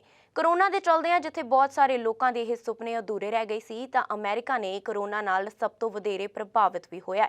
ਉੱਥੇ ਹੀ ਉਸ ਨੂੰ ਆਰਥਿਕ ਤੌਰ ਤੇ ਕਾਫੀ ਮੁਸ਼ਕਲਾਂ ਦਾ ਸਾਹਮਣਾ ਵੀ ਕਰਨਾ ਪਿਆ, ਜਿਸ ਕਾਰਨ ਅਮਰੀਕਾ ਵਿੱਚ ਕਿਰਤੀਆਂ ਦੀ ਜ਼ਰੂਰਤ ਵੱਧਦੀ ਜਾ ਰਹੀ ਹੈ ਅਤੇ ਇਹ ਉੱਥੇ ਜਾਣ ਵਾਲੇ ਚਾਹਵਾਨਾਂ ਲਈ ਇੱਕ ਸੁਨਹਿਰਾ ਮੌਕਾ ਵੀ ਹੋ ਸਕਦਾ ਹੈ। ਅਮਰੀਕਾ ਨੂੰ ਇਸ ਵੇਲੇ ਘੱਟੋ ਘੱਟ 20 ਲੱਖ ਕਿਰਤੀਆਂ ਦੀ ਜ਼ਰੂਰਤ ਹੈ, ਪਰ ਪਿਛਲੇ ਵਰ੍ਹਿਆਂ ਦੌਰਾਨ ਇਮੀਗ੍ਰੇਸ਼ਨ ਦੇ ਵਿੱਚ ਆਈ ਕਮੀ ਦੇ ਕਾਰਨ ਸਮੱਸਿਆ ਸੁਲਝਣ ਦੀ ਬਜਾਏ ਹੋਰ ਉਲਝਦੀ ਜਾ ਰਹੀ ਹੈ। ਆਬਾਦੀ ਵਧਣ ਦੀ ਰਫ਼ਤਾਰ ਸਭ ਤੋਂ ਹੇਠਲੇ ਪੱਧਰ ਤੇ ਆ ਚੁੱਕੀ ਹੈ ਤੇ ਵੱਡੀ ਗਿਣਤੀ ਦੇ ਵਿੱਚ ਲੋਕ ਸੇਵਾ ਮੁਕਤ ਹੋ ਰਹੇ ਨੇ। ਪਰ ਦੂਜੇ ਪਾਸੇ ਕੋਰੋਨਾ ਮਹਾਮਾਰੀ ਕਾਰਨ ਇਮੀਗ੍ਰੇਸ਼ਨ ਵਿਭਾਗ ਕੋਲ ਵਿਚਾਰ ਅਧੀਨ ਵੀਜ਼ਾ ਅਰਜ਼ੀਆਂ ਦੀ ਗਿਣਤੀ ਲੱਖਾਂ ਦੇ ਵਿੱਚ ਪਹੁੰਚ ਚੁੱਕੀ ਹੈ। ਯੂਨੀਵਰਸਿਟੀ ਆਫ ਕੈਲੀਫੋਰਨੀਆ ਦੇ ਆਰਥਿਕ ਮਾਹਰਾਂ ਮੁਤਾਬਿਕ ਪ੍ਰਵਾਸੀਆਂ ਤੇ ਨਿਰਭਰ ਖੇਤਰਾਂ ਦਾ ਸਭ ਤੋਂ ਮਾੜਾ ਹਾਲ ਹੈ। ਮਿਸਾਲ ਵਜੋਂ ਕੰਸਟਰਕਸ਼ਨਜ਼, ਹੈਲਥ ਕੇਅਰ, ਰੈਸਟੋਰੈਂਟਸ ਅਤੇ ਰਿਟੇਲ ਸਟੋਰਾਂ ਤੇ ਕੰਮ ਕਰਨ ਵਾਲੇ ਜ਼ਿਆਦਾਤਰ ਪ੍ਰਵਾਸੀ ਹੁੰਦੇ ਨੇ ਅਤੇ ਇਹਨਾਂ ਖੇਤਰਾਂ ਨੂੰ ਹੀ ਸਭ ਤੋਂ ਵੱਧ ਸੰਘਰਸ਼ ਕਰਨਾ ਪੈ ਰਿਹਾ ਹੈ। ਵਿਲੀਅਮਸ ਕਾਲਜ ਦੇ ਵਿੱਚ ਅਰਥ ਸ਼ਾਸਤਰ ਦੀ ਪ੍ਰੋਫੈਸਰ ਤਾਰਾ ਵਾਟਸਨ ਨੇ ਕਿਹਾ ਕਿ ਹੋਟਲਾਂ ਦੇ ਵਿੱਚ ਕੰਮ ਕਰਨ ਵਾਲਿਆਂ ਵਿੱਚੋਂ ਅੱਧੇ ਪ੍ਰਵਾਸੀ ਹੁੰਦੇ ਨੇ ਤੇ ਇਮੀਗ੍ਰੇਸ਼ਨ ਦੇ ਵਿੱਚ ਆਈ ਖੜੋਤ ਇਹ ਖਪਤ ਭਰਨ ਦੇ ਵਿੱਚ ਅੜਿੱਕਾ ਬਣ ਰਹੀ ਹੈ। ਅਮਰੀਕਾ ਦੇ ਹੋਂਦ ਦੇ ਵਿੱਚ ਆਉਣ ਮਗਰੋਂ ਪਹਿਲੀ ਵਾਰ 2021 ਦੇ ਵਿੱਚ ਆਬਾਦੀ ਵਧਣ ਦੀ ਰਫ਼ਤਾਰ ਸਭ ਤੋਂ ਹੇਠਲੇ ਪੱਧਰ ਤੇ ਆ ਗਈ ਹੈ, ਜੋ ਆਪਣੇ ਆਪ ਦੇ ਵਿੱਚ ਗੰਭੀਰ ਚਿੰਤਾ ਦਾ ਵਿਸ਼ਾ ਹੈ। ਇੱਕ ਰਿਪੋਰਟ ਦੇ ਮੁਤਾਬਿਕ ਕਿਰਤੀਆਂ ਦੀ ਘਾਟ ਦਾ ਫਾਇਦਾ ਅਮਰੀਕਾ ਦੇ ਵਿੱਚ ਪਹਿਲਾਂ ਤੋਂ ਮੌਜੂਦ ਕਾਮਿਆਂ ਨੂੰ ਹੋ ਰਿਹਾ ਹੈ। ਕੰਪਨੀਆਂ ਵੱਲੋਂ ਇਹਨਾਂ ਨੂੰ ਉੱਚੀਆਂ ਉਜਰਤ ਦਰਾਂ ਪੇਸ਼ਕਸ਼ ਕੀਤੀਆਂ ਜਾ ਰਹੀਆਂ ਨੇ ਤੇ ਕੰਮ ਦੌਰਾਨ ਜ਼ਿਆਦਾ ਬੰਦਿਸ਼ਾਂ ਵੀ ਨਹੀਂ ਲਗਾਈਆਂ ਜਾਂਦੀਆਂ। ਇਮੀਗ੍ਰੇਸ਼ਨ ਹਿਮਾਇਤੀ ਤਾਜ਼ਾ ਅੰਕੜਿਆਂ ਤੋਂ ਬੇहद ਖੁਸ਼ ਨਜ਼ਰ ਆਏ ਨੇ, ਜਿਨ੍ਹਾਂ ਦਾ ਕਹਿਣਾ ਹੈ ਕਿ ਅਮਰੀਕਾ ਨੂੰ ਆਪਣੀਆਂ ਇਮੀਗ੍ਰੇਸ਼ਨ ਨੀਤੀਆਂ ਦੇ ਵਿੱਚ ਢਿੱਲ ਦੇਣੀ ਚਾਹੀਦੀ ਹੈ ਤਾਂ ਕਿ ਕਿਰਤੀ ਬਾਜ਼ਾਰ ਦੀਆਂ ਜ਼ਰੂਰਤਾਂ ਪੂਰੀਆਂ ਹੋ ਸਕਣ ਤੇ ਮੁਲਕ ਆਰਥਿਕ ਤਰੱਕੀ ਦੇ ਰਾਹ ਤੇ ਮਜ਼ਬੂਤੀ ਦੇ ਨਾਲ ਅੱਗੇ ਵਧ ਸਕੇ। ਜ਼ਿਕਰਯੋਗ ਹੈ ਕਿ ਅੰਕੜਿਆਂ ਮੁਤਾਬਿਕ ਅਮਰੀਕਾ ਵੱਲੋਂ 2021 ਦੇ ਵਿੱਚ ਵਿਸ਼ੇਸ਼ ਵਿਦੇਸ਼ੀ ਵਰਕਰਾਂ ਲਈ ਜਾਰੀ H-1B ਵੀਜ਼ਾ ਦਾ ਲਗਭਗ 3/4 ਭਾਰਤੀਆਂ ਨੂੰ ਮਿਲਿਆ। ਭਾਰਤੀ ਅਮਰੀਕਾ ਦੇ ਵਿੱਚ ਕੰਮ ਕਰਨ, ਰਹਿਣ ਅਤੇ ਵਸਣ ਲਈ ਇਸ ਬਹੁਤ ਹੀ ਮੰਗ ਵਾਲੇ ਪੇਸ਼ੇਵਰ ਵੀਜ਼ਾ ਪਾਉਣ ਦੇ ਵਿੱਚ ਦਬਦਬਾ ਰੱਖੀ ਜਾਂਦੇ ਨੇ। ਇਮੀਗ੍ਰੇਸ਼ਨ ਦੀ ਦੇਖਰੇਖ ਕਰ ਰਹੀ ਸਰਕਾਰੀ ਏਜੰਸੀ ਹੋਮਲੈਂਡ ਸਿਕਿਉਰਿਟੀ ਵਿਭਾਗ ਵੱਲੋਂ ਪਿੱਛੇ ਜਿਹੇ ਜਾਰੀ ਕੀਤੇ ਇੱਕ ਵਿਸ਼ੇਸ਼ ਨਵੀਂ ਰਿਪੋਰਟ ਅਨੁਸਾਰ ਅਮਰੀਕਾ ਨੇ 2001 ਦੇ ਵਿੱਚ 4,07,071 H-1B ਅਰਜ਼ੀਕਰਤਾਵਾਂ ਨੂੰ ਮਨਜ਼ੂਰੀ ਦਿੱਤੀ ਸੀ, ਜਿਨ੍ਹਾਂ ਦੇ ਵਿੱਚੋਂ 3,01,616 ਭਾਵ 74.1% ਭਾਰਤੀ ਸਨ। 2020 ਦੇ ਵਿੱਚ ਵੀਜ਼ਾ ਦੇ ਵਿੱਚ ਭਾਰਤੀਆਂ ਦੀ ਹਿੱਸੇਦਾਰੀ 74.9% ਸੀ। ਚੀਨ ਦੇ ਲੋਕ 12.1% ਨਾਲ ਤੇ ਦੂਜੇ ਨੰਬਰ ਤੇ ਰਹੇ ਸਨ ਤੇ ਕੈਨੇਡਾ 0.9% ਅਤੇ ਫਿਲੀਪੀਨਜ਼ 0.1% ਨਾਲ ਅਗਲੇ 3 ਥਾਵਾਂ ਉੱਤੇ ਹਨ। ਅਮਰੀਕੀ ਕੰਪਨੀਆਂ ਨੂੰ H-1B ਉੱਤੇ ਵਿਸ਼ੇਸ਼ ਵਿਦੇਸ਼ੀ ਕਰਮਚਾਰੀਆਂ ਨੂੰ ਉਹਨਾਂ ਅਹੁਦਿਆਂ ਉੱਤੇ ਨਿਯੁਕਤ ਕਰਨ ਦੀ ਆਗਿਆ ਦਿੰਦਾ ਹੈ ਜਿਨ੍ਹਾਂ ਨੂੰ ਉਹ ਸਥਾਨਕ ਅਮਰੀਕੀਆਂ ਨਾਲ ਭਰਨ ਤੋਂ ਅਸਮਰਥ ਨੇ। ਉੱਚ ਅਮਰੀਕੀ ਕੰਪਨੀਆਂ ਮਾਈਕਰੋਸਾਫਟ, ਐਮਾਜ਼ਨ, ਗੂਗਲ ਅਤੇ ਫੇਸਬੁੱਕ ਇਸ ਵੀਜ਼ਾ ਕਾਰਜਕ੍ਰਮ ਦੇ ਪ੍ਰਮੁੱਖ ਉਪਯੋਗਕਰਤਾਵਾਂ ਦੇ ਵਿੱਚੋਂ ਨੇ, ਜੋ ਇਨਫੋਸਿਸ, TCS ਅਤੇ ਵਿਪਰੋ ਵਰਗੀਆਂ ਭਾਰਤੀ IT ਕੰਪਨੀਆਂ ਦੀ ਅਮਰੀਕਾ ਸਹਾਇਕ ਕੰਪਨੀਆਂ ਨੇ। ਆਸਟ੍ਰੇਲੀਆ ਦੀ ਆਰਥਿਕਤਾ ਕਈ ਸਾਲਾਂ ਤੋਂ ਬਿਨਾਂ ਕਿਸੇ ਰੁਕਾਵਟ ਤੋਂ ਵਧਦੀ ਜਾ ਰਹੀ ਹੈ ਅਤੇ ਇਸ ਦੀਆਂ ਇਮੀਗ੍ਰੇਸ਼ਨ ਪਾਲਿਸੀਜ਼ ਨੇ ਇਸ ਦੀ ਸਫਲਤਾ ਵਿੱਚ ਵੱਡੀ ਭੂਮਿਕਾ ਨਿਭਾਈ ਹੈ। ਆਸਟ੍ਰੇਲੀਆ ਦੇ ਵਿਕਾਸ ਵਿੱਚ ਪ੍ਰਵਾਸੀਆਂ ਦਾ ਇੱਕ ਜ਼ਰੂਰੀ ਹਿੱਸਾ ਰਿਹਾ ਹੈ। ਪ੍ਰਵਾਸ ਦੀ ਸੰਭਾਵਨਾ ਨੂੰ ਹੋਰ ਲੁਭਾਉਣ ਵਾਲਾ ਬਣਾਉਣ ਲਈ ਆਸਟ੍ਰੇਲੀਆ ਪ੍ਰਵਾਸ ਹੁਨਰ ਪ੍ਰੋਤਸਾਹਨ ਪ੍ਰੋਗਰਾਮ ਲਈ ਕਈ ਮਿਲੀਅਨ ਦਾ ਨਿਵੇਸ਼ ਕਰਨ ਜਾ ਰਿਹਾ ਹੈ। ਆਸਟ੍ਰੇਲੀਅਨ ਸਰਕਾਰ ਨੇ ਮਾਈਗ੍ਰੈਂਟ ਸਕਿੱਲਸ ਇਨੀਸ਼ੀਏਟਿਵ यानी कि प्रवासी हुनर प्रोत्साहन प्रोग्राम ਲਈ $19.7 ਮਿਲੀਅਨ ਦੇ ਨਿਵੇਸ਼ ਦੀ ਘੋਸ਼ਣਾ ਕੀਤੀ ਹੈ, ਜੋ ਕਿ ਔਨ-ਸ਼ੋਰ ਸਕਿਲਡ ਮਾਈਗ੍ਰੈਂਟਸ ਲਈ ਮੁਫਤ ਅਤੇ ਤੇਜ਼ ਟਰੈਕ ਕੀਤੇ ਹੁਨਰ ਮੁਲਾਂਕਣ, ਰੋਜ਼ਗਾਰ ਮੁਲਾਂਕਣ, ਕਰੀਅਰ ਸਲਾਹ ਅਤੇ ਸਬਸਿਡੀ ਵਾਲੀ ਸਿਖਲਾਈ ਦੀ ਪੇਸ਼ਕਸ਼ ਕਰੇਗਾ। ਸਿੱਖਿਆ, ਹੁਨਰ ਅਤੇ ਰੋਜ਼ਗਾਰ ਵਿਭਾਗ DESE ਨੇ ਕਿਹਾ ਕਿ ਇਸ ਪਹਿਲ ਕਦਮੀ ਨਾਲ ਲਗਭਗ 9,500 ਔਨ-ਸ਼ੋਰ ਹੁਨਰਮੰਦ ਪ੍ਰਵਾਸੀਆਂ ਨੂੰ ਲਾਭ ਹੋਵੇਗਾ। ਪ੍ਰੋਗਰਾਮ ਦਾ ਉਦੇਸ਼ ਯੋਗ ਹੁਨਰਮੰਦ ਪ੍ਰਵਾਸੀਆਂ ਨੂੰ ਹੁਨਰ ਮੁਲਾਂਕਣ ਐਪਲੀਕੇਸ਼ਨਾਂ ਵਿੱਚ ਕਾਰਵਾਈ ਕਰਨ ਵਿੱਚ ਦੇਰੀ, ਵਿੱਤੀ ਜਾਂ ਯੋਗਤਾ ਰੁਕਾਵਟਾਂ ਅਤੇ ਉਹਨਾਂ ਦੇ ਹੁਨਰ ਪੱਧਰ ਤੇ ਨੌਕਰੀ ਲੱਭਣ ਵਿੱਚ ਚੁਣੌਤੀਆਂ ਵਰਗੀਆਂ ਰੁਕਾਵਟਾਂ ਨੂੰ ਦੂਰ ਕਰਨ ਲਈ ਸਹਾਇਤਾ ਪ੍ਰਦਾਨ ਕਰਨਾ ਹੈ। ਪ੍ਰੋਗਰਾਮ ਵਿੱਚ ਨਿਵੇਸ਼ ਤੋਂ ਉਹਨਾਂ ਕਿੱਤਿਆਂ ਵਿੱਚ ਪ੍ਰਵਾਸੀਆਂ ਲਈ ਰੋਜ਼ਗਾਰ ਦੇ ਨੀਤੀਆਂ ਵਿੱਚ ਸੁਧਾਰ ਦੀ ਉਮੀਦ ਕੀਤੀ ਜਾਂਦੀ ਹੈ, ਜੋ ਕਾਮਿਆਂ ਦੀ ਘਾਟ ਅਤੇ ਕੋਵਿਡ-19 ਦੇ ਪ੍ਰਭਾਵ ਤੋਂ ਆਸਟ੍ਰੇਲੀਆ ਦੀ ਆਰਥਿਕ ਰਿਕਵਰੀ ਵਿੱਚ ਸਹਾਇਤਾ ਕਰੇਗਾ। ਵਿਭਾਗ ਨੇ ਕਿਹਾ ਕਿ ਆਸਟ੍ਰੇਲੀਆ ਵਿੱਚ ਆਪਣੇ ਹੁਨਰ ਨੂੰ ਮਾਨਤਾ ਪ੍ਰਾਪਤ ਹੋਣ ਨਾਲ ਪ੍ਰਵਾਸੀਆਂ ਨੂੰ ਕਰਮਚਾਰੀਆਂ ਵਿੱਚ ਸ਼ਾਮਲ ਹੋਣ ਦਾ ਇੱਕ ਵੱਡਾ ਮੌਕਾ ਮਿਲਦਾ ਹੈ। ਕਾਰੋਬਾਰਾਂ ਅਤੇ ਰੋਜ਼ਗਾਰਕਰਤਾਵਾਂ ਵਿੱਚ ਵਿਸ਼ਵਾਸ ਵਧੇਗਾ ਕਿ ਪ੍ਰਵਾਸੀਆਂ ਕੋਲ ਕੰਮ ਕਰਨ ਦੀ ਲੋੜੀਂਦੇ ਹੁਨਰ ਹਨ। ਇਸ ਦੇ ਨਾਲ ਹੀ ਵਿਭਾਗ ਵੱਲੋਂ ਜਾਣਕਾਰੀ ਦਿੱਤੀ ਗਈ ਹੈ ਕਿ ਪ੍ਰਵਾਸੀ ਹੁਨਰ ਪ੍ਰੋਤਸਾਹਨ ਪ੍ਰੋਗਰਾਮ ਆਸਟ੍ਰੇਲੀਆ ਵਿੱਚ ਵਰਤਮਾਨ ਵਿੱਚ ਉਹਨਾਂ ਪ੍ਰਵਾਸੀਆਂ ਨੂੰ ਸਮਰਥਨ ਬਣਾਉਣ ਲਈ ਤਿਆਰ ਕੀਤਾ ਗਿਆ ਹੈ ਜਿਨ੍ਹਾਂ ਕੋਲ ਆਸਟ੍ਰੇਲੀਆਈ ਕਰਮਚਾਰੀਆਂ ਵਿੱਚ ਯੋਗਦਾਨ ਪਾਉਣ ਅਤੇ ਹੁਨਰ ਦੀ ਕਮੀ ਨੂੰ ਪੂਰਾ ਕਰਨ ਲਈ ਅਣਪਛਾਣੀਆਂ ਜਾਂ ਘੱਟ ਮਾਨਤਾ ਪ੍ਰਾਪਤ ਹੁਨਰ ਹਨ। ਇਹ ਉਹਨਾਂ ਪ੍ਰਵਾਸੀਆਂ ਦੀ ਰੋਜ਼ਗਾਰ ਯੋਗਤਾ ਵਿੱਚ ਸੁਧਾਰ ਕਰੇਗਾ ਜੋ ਤਰਜੀਹੀ ਕਿੱਤਿਆਂ ਵਿੱਚ ਕੰਮ ਕਰਨ ਲਈ ਤਿਆਰ ਹਨ। ਇਹਨਾਂ ਪ੍ਰੋਤਸਾਹਨਾਂ ਲਈ ਯੋਗ ਕਿੱਤਿਆਂ ਨੂੰ ਨੈਸ਼ਨਲ ਸਕਿਲਡ ਕਮਿਸ਼ਨ ਦੀ ਹੁਨਰ ਤਰਜੀਹ ਸੂਚੀ ਵਿੱਚੋਂ ਲਿਆ ਗਿਆ ਹੈ, ਜੋ ਕਿ ਜੂਨ 2021 ਵਿੱਚ ਪ੍ਰਕਾਸ਼ਿਤ ਕੀਤੀ ਗਈ ਸੀ। ਪ੍ਰਵਾਸੀ ਜਿਨ੍ਹਾਂ ਕੋਲ ਅਣਪਛਾਤੇ ਹੁਨਰਾਂ ਵਾਲੇ ਤਰਜੀਹੀ ਕਿੱਤੇ ਵਿੱਚ ਤਜਰਬਾ ਹੈ, ਉਹ ਵੀ ਪ੍ਰੋਗਰਾਮ ਤੱਕ ਪਹੁੰਚ ਕਰ ਸਕਦੇ ਹਨ। ਹੁਨਰਾਂ ਦੇ ਮੁਲਾਂਕਣ ਹਰੇਕ ਤਰਜੀਹ ਕੀਤੇ ਗਏ ਮੁਲਾਂਕਣ ਅਥਾਰਟੀ ਦੁਆਰਾ ਕੀਤੇ ਜਾਂਦੇ ਹਨ। ਪ੍ਰੋਗਰਾਮ ਦੇ ਤਹਿਤ ਇੱਕ ਯੋਗ ਔਨਸ਼ੋਰ ਹੁਨਰਮੰਦ ਪ੍ਰਵਾਸੀ ਬਿਨਾਂ ਕਿਸੇ ਵਾਧੂ ਕੀਮਤ ਦੇ ਆਪਣੇ ਮੁਲਾਂਕਣ ਨੂੰ ਤੇਜ਼ੀ ਨਾਲ ਟਰੈਕ ਕਰ ਸਕਦਾ ਹੈ, ਜਿਸ ਨੂੰ ਕਿ ਸੰਬੰਧਿਤ ਮੁਲਾਂਕਣ ਅਥਾਰਟੀ ਨੂੰ ਸਾਰੇ ਲੋੜੀਂਦੇ ਦਸਤਾਵੇਜ਼ ਪ੍ਰਾਪਤ ਹੋਣ ਤੋਂ ਲਗਭਗ 15 ਕਾਰੋਬਾਰੀ ਦਿਨਾਂ ਵਿੱਚ ਪੂਰਾ ਕੀਤਾ ਜਾ ਸਕਦਾ ਹੈ। 21 ਮਈ ਨੂੰ ਸੰਘੀ ਚੋਣਾਂ ਕਰਵਾਉਣ ਦੀ ਘੋਸ਼ਣਾ ਕਰਨ ਤੋਂ ਬਾਅਦ ਆਸਟ੍ਰੇਲੀਆ ਦੇ ਪ੍ਰਧਾਨ ਮੰਤਰੀ ਸਕਾਟ ਮੋਰਿਸਨ ਪ੍ਰਚਾਰ ਵਿੱਚ ਲੱਗ ਚੁੱਕੇ ਨੇ, ਜਿਸ ਦੇ ਚੱਲਦਿਆਂ ਸਕਾਟ ਮੋਰਿਸਨ ਵੱਲੋਂ ਵੱਖ-ਵੱਖ ਖੇਤਰਾਂ ਵਿੱਚ ਨਿਵੇਸ਼ ਦੇ ਐਲਾਨ ਕੀਤੇ ਜਾ ਰਹੇ ਨੇ। ਉਹਨਾਂ ਨੇ ਵਾਅਦਾ ਕੀਤਾ ਹੈ ਕਿ ਜੇਕਰ ਉਹਨਾਂ ਦੀ ਪਾਰਟੀ ਚੋਣ ਜਿੱਤ ਜਾਂਦੀ ਹੈ ਤਾਂ ਰਾਸ਼ਟਰੀ ਫੋਰੈਸਟਰੀ ਇੰਡਸਟਰੀ ਵਿੱਚ 219.5 ਮਿਲੀਅਨ ਫੰਡਿੰਗ ਦੀ ਸ਼ੁਰੂਆਤ ਕਰਨਗੇ। More than 70,000 Australians work in the forestry industry. We're protecting those jobs with more than $200 million in additional investment to secure the future of our forestry industry. In so many parts of the country, our forestry industry is driving regional economies. We're backing them in with better research, better science, better information, and it's all about jobs. It's all about regional Australia. It's about a stronger economy, which means a stronger future. Australia 'ਚ 21 ਮਈ ਨੂੰ ਹੋਣ ਵਾਲੀਆਂ federal ਆਮ ਚੋਣਾਂ ਦਾ ਐਲਾਨ ਹੁੰਦੇ ਸਾਰ ਹੀ ਚੋਣ ਦੇ ਮੈਦਾਨ ਨਾਲ ਭਖਣਾ ਸ਼ੁਰੂ ਹੋ ਗਿਆ। ਇਸ ਵਾਰ ਹਰ ਪਾਰਟੀ ਆਪੋ ਆਪਣੇ ਤਰੀਕੇ ਨਾਲ ਵੋਟਰਾਂ ਨੂੰ ਆਪਣੇ ਵੱਲ ਖਿੱਚਣ ਦੀ ਕੋਸ਼ਿਸ਼ ਕਰ ਰਹੀ ਹੈ। ਜਿੱਥੇ ਇੱਕ ਪਾਸੇ ਚੀਨ ਨਾਲ ਵਪਾਰਕ ਸੰਬੰਧਾਂ ਦਾ ਮੁੱਦਾ ਵੀ ਚੋਣਾਂ ਵਿੱਚ ਛਾਇਆ ਰਹਿ ਸਕਦਾ ਹੈ, ਤਾਂ ਦੂਜੇ ਪਾਸੇ ਪਾਰਟੀਆਂ ਦਾ ਜ਼ੋਰ ਪ੍ਰਵਾਸੀਆਂ ਦੀਆਂ ਵੋਟਾਂ ਖਿੱਚਣ ਵੱਲ ਵੀ ਲੱਗਿਆ ਹੋਇਆ। ਆਸਟ੍ਰੇਲੀਆ ਦੀਆਂ ਕੇਂਦਰੀ ਚੋਣਾਂ ਨੂੰ ਲੈ ਕੇ ਸਿਆਸੀ ਸਰਗਰਮੀਆਂ ਤੇਜ਼ ਹਨ ਅਤੇ ਸਿਆਸੀ ਪਾਰਟੀਆਂ ਦਾ ਜ਼ੋਰ ਪ੍ਰਵਾਸੀਆਂ ਦੀਆਂ ਵੋਟਾਂ ਖਿੱਚਣ ਵੱਲ ਲੱਗਿਆ ਹੋਇਆ ਹੈ। ਹਾਕਮ ਧਿਰ ਲਿਬਰਲ ਨੈਸ਼ਨਲ ਗੱਠਜੋੜ ਤੇ ਮੁੱਖ ਵਿਰੋਧੀ ਧਿਰ ਲੇਬਰ ਪਾਰਟੀ ਵਿਚਾਲੇ ਸਿੱਧੀ ਟੱਕਰ ਬਣੀ ਹੋਈ ਹੈ। ਕੁਝ ਚੋਣ ਹਲਕਿਆਂ ਵਿੱਚ ਤੀਜੀ ਪਾਰਟੀ ਗ੍ਰੀਨਜ਼ ਵੀ ਮੁਕਾਬਲੇ 'ਚ ਹੈ। ਭਾਰਤੀ ਮੁੱਲ ਦੇ ਵੋਟਰਾਂ ਨੂੰ ਆਪਣੇ ਨਾਲ ਜੋੜਨ ਲਈ ਰਾਜਸੀ ਪਾਰਟੀਆਂ ਜੋੜ-ਤੋੜ ਕਰ ਰਹੀਆਂ ਨੇ। ਹਾਲ ਹੀ ਵਿੱਚ ਆਸਟ੍ਰੇਲੀਆ ਭਾਰਤ ਵਿਚਾਲੇ ਹੋਏ ਵਪਾਰ ਸਮਝੌਤੇ ਦੀ ਵੀ ਚਰਚਾ ਚੱਲ ਰਹੀ ਹੈ। ਸਰਕਾਰ ਇਸ ਨੂੰ ਦੋਵਾਂ ਮੁਲਕਾਂ ਵਿਚਾਲੇ ਮਜ਼ਬੂਤ ਵਪਾਰਕ ਸੰਬੰਧਾਂ ਤੇ ਭਾਈਚਾਰਕ ਸਾਂਝ ਦੀ ਪ੍ਰਾਪਤੀ ਦੱਸ ਰਹੀ ਹੈ। ਲੇਬਰ ਪਾਰਟੀ ਦਾ ਕਹਿਣਾ ਹੈ ਕਿ ਉਹ ਸਮਝੌਤੇ ਨੂੰ ਹੋਰ ਬਿਹਤਰ ਢੰਗ ਨਾਲ ਲਾਗੂ ਕਰੇਗੀ। ਆਰਜ਼ੀ ਵਰਕ ਵੀਜ਼ਾ ਤੇ ਆਉਣ ਵਾਲੇ ਭਾਰਤੀਆਂ ਤੇ ਹੋਰਾਂ ਨੂੰ ਸਥਾਈ ਵੀਜ਼ਾ ਦਿੱਤਾ ਜਾਵੇਗਾ। ਲੇਬਰ ਪਾਰਟੀ ਦੀ ਮੁੱਖ ਟੇਕ ਪ੍ਰਵਾਸੀਆਂ ਦੀਆਂ ਵੋਟਾਂ ਉੱਤੇ ਹੈ। ਪਾਰਟੀ ਨੇ ਕਿਹਾ ਕਿ ਆਸਟ੍ਰੇਲੀਆ ਦੇ ਮੁੱਖ ਸ਼ਹਿਰਾਂ 'ਚ ਘਰਾਂ ਦੀਆਂ ਕੀਮਤਾਂ ਪਹੁੰਚ ਤੋਂ ਬਾਹਰ ਨੇ। ਉਹਨਾਂ ਦੀ ਸਰਕਾਰ ਬਣਨ ਤੇ ਪਹਿਲੀ ਵਾਰ ਘਰ ਖਰੀਦਣ ਵਾਲਿਆਂ ਲਈ ਸ਼ਰਤਾਂ ਨਰਮ ਕੀਤੀਆਂ ਜਾਣਗੀਆਂ। ਇਸ ਦਾ ਵਧੇਰੇ ਲਾਭ ਆਸਟ੍ਰੇਲੀਆ ਦੀ ਨੌਜਵਾਨ ਪੀੜ੍ਹੀ ਤੇ ਮੁਲਕ ਵਿੱਚ ਨਵੇਂ ਪੱਕੇ ਹੋਏ ਪ੍ਰਵਾਸੀ ਵਸਨੀਕਾਂ ਨੂੰ ਹੋਵੇਗਾ। ਜ਼ਿਕਰਯੋਗ ਹੈ ਕਿ ਭਾਰਤੀਆਂ ਦੀ ਗਿਣਤੀ ਵਿੱਚ ਪਿਛਲੇ ਕੁਝ ਸਾਲਾਂ 'ਚ ਤੇਜ਼ੀ ਨਾਲ ਵਾਧਾ ਹੋਇਆ ਹੈ। ਆਸਟ੍ਰੇਲੀਆ ਵਿੱਚ ਭਾਰਤੀ ਮੁੱਲ ਦੇ ਵਸਨੀਕਾਂ ਦੀ ਗਿਣਤੀ ਸਾਲ 2010 ਵਿੱਚ 3,30,000 ਸੀ, ਜੋ ਕਿ ਵੱਧ ਕੇ 2020 ਵਿੱਚ 7,21,000 ਹੋ ਗਈ ਹੈ। ਭਾਰਤੀਆਂ ਨੇ ਚੀਨੀ ਮੁੱਲ ਦੇ ਵਸਨੀਕਾਂ ਦੀ ਗਿਣਤੀ ਨੂੰ ਵੀ ਪਛਾੜ ਦਿੱਤਾ ਹੈ। ਦੱਸ ਦੇਈਏ ਕਿ ਆਸਟ੍ਰੇਲੀਆ ਦੇ ਪ੍ਰਧਾਨ ਮੰਤਰੀ ਸਕਾਟ ਮੌਰਿਸਨ ਨੇ ਮਈ ਵਿੱਚ ਸੰਘੀ ਚੋਣਾਂ ਕਰਵਾਉਣ ਦਾ ਐਲਾਨ ਕੀਤਾ ਹੈ। ਇਹ ਚੋਣਾਂ ਚੀਨ ਦੀ ਆਰਥਿਕ ਦਾਦਾਗਿਰੀ, ਜਲਵਾਯੂ ਪਰਿਵਰਤਨ ਅਤੇ ਕੋਵਿਡ-19 ਮਹਾਮਾਰੀ ਸਮੇਤ ਕਈ ਹੋਰ ਮੁੱਦਿਆਂ ਤੇ ਲੜੀ ਜਾਣਗੀਆਂ। ਆਸਟ੍ਰੇਲੀਆ ਦੇ ਪ੍ਰਧਾਨ ਮੰਤਰੀ ਸਕਾਟ ਮੌਰਿਸਨ ਪਿਛਲੇ ਸਾਲਾਂ ਦੌਰਾਨ ਇੱਕ ਮਾਇਨੇ ਵਿੱਚ ਦੇਸ਼ ਦੇ ਸਭ ਤੋਂ ਸਫਲ ਪ੍ਰਧਾਨ ਮੰਤਰੀ ਰਹੇ ਨੇ। ਮੌਰਿਸਨ 2007 ਤੋਂ ਬਾਅਦ ਪਹਿਲੇ ਪ੍ਰਧਾਨ ਮੰਤਰੀ ਹਨ ਜੋ ਕਿ ਇੱਕ ਚੋਣ ਤੋਂ ਦੂਜੀ ਚੋਣ ਤੱਕ ਅਹੁਦੇ ਤੇ ਬਣੇ ਰਹੇ। 2007 ਵਿੱਚ ਆਸਟ੍ਰੇਲੀਆ ਦੇ ਦੂਜੇ ਸਭ ਤੋਂ ਲੰਬੇ ਸਮੇਂ ਤੱਕ ਸੇਵਾ ਕਰਨ ਵਾਲੇ ਪ੍ਰਧਾਨ ਮੰਤਰੀ ਰਹੇ ਜੌਨ ਹਾਰਵਰਡ ਦੀ ਸਰਕਾਰ ਨੂੰ ਲਗਭਗ 12 ਸਾਲਾਂ ਦੇ ਸ਼ਾਸਨ ਤੋਂ ਬਾਅਦ ਸੱਤਾ ਤੋਂ ਬਾਹਰ ਕਰ ਦਿੱਤਾ ਗਿਆ ਸੀ।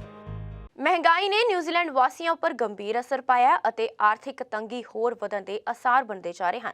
ਇਸ ਸਭ ਦੇ ਵਿਚਾਲੇ ਦੇਸ਼ ਵਿੱਚ ਇੱਕ ਪਾਸੇ ਬੈਂਕ ਆਫ ਨਿਊਜ਼ੀਲੈਂਡ ਨੇ ਫਿਕਸਡ ਹੋਮ ਲੋਨਸ ਦੀਆਂ ਵਿਆਜ ਦਰਾਂ ਵਧਾ ਦਿੱਤੀਆਂ ਨੇ, ਤਾਂ ਇਸ ਦੇ ਨਾਲ ਹੀ ਦੇਸ਼ ਵਿੱਚ 500 ਤੋਂ ਵੱਧ ਧੋਖਾਧੜੀ ਦੇ ਮਾਮਲੇ ਸਾਹਮਣੇ ਆਏ ਨੇ।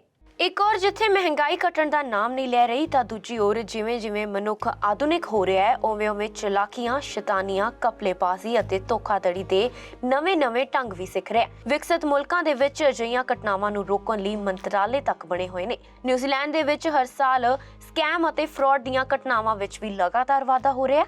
2022 ਦੀ ਪਹਿਲੀ ਤਿਮਾਹੀ ਦੇ ਵਿੱਚ ਹੀ ਧੋਖਾਧੜੀ ਕਰਨ ਵਾਲੇ ਚੋਰਾਂ ਨੇ ਪੂਰੀ ਸਪੀਡ ਫੜ ਲਈ ਹੈ। 3 ਮਹੀਨਿਆਂ ਦੇ ਵਿਚਕਾਰ 568 ਕੇਸ ਦਰਜ ਕੀਤੇ ਗਏ ਨੇ ਅਤੇ ਦੂਜੀ ओर ਲੋਕ $59 ਲੱਖ ਤੱਕ ਗਵਾ ਚੁੱਕੇ ਨੇ। ਇਹ ਵਾਧਾ 269% ਤੱਕ ਹੋ ਗਿਆ। ਪਿਛਲੇ ਸਾਲ ਕੁੱਲ 8,331 ਕੇਸ ਦਰਜ ਕੀਤੇ ਗਏ ਸਨ ਅਤੇ 2020 ਤੋਂ ਇਹ 6.7% ਤੱਕ ਦਾ ਵਾਧਾ ਸੀ। 2021 ਦੇ ਵਿੱਚ ਲੋਕਾਂ ਨੇ $16.8 ਮਿਲੀਅਨ ਗਵਾਏ ਸਨ।